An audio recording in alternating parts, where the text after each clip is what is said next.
ఇదా ఫ్రెండ్స్, ఇది పంచపాండవులు స్నానం చేసినటువంటి రెండో గుండం. ఇది సింపుల్గా ఉంది, మనకు అంత హార్డ్గా లేదు. దాని నుంచి నేను వస్తాను, చూద్దాం. జై శ్రీరామ్, జై శ్రీరామ్, జై శ్రీరామ్, జై శ్రీరామ్.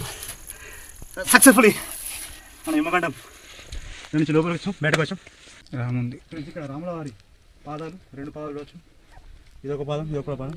ఇక్కడ గడ్డి పెరిగి మన ఇక్కడ క్లారిటీ కనిపించట్లేదు మనకు. రెండు పాదాలు రాములవారి పాదాలు. జై శ్రీరామ్, జై హనుమాన్, జై శ్రీరామ్, జై హనుమాన్, జై శ్రీరామ్, జై హనుమాన్. నిజంగా నా భక్తి ఇక్కడ నా ఒళ్ళు పులకరించిపోతుంది. నిజంగా రోమాలు ఇక్కడ పడుతున్నాయి ఇక్కడ చూసినందుకు.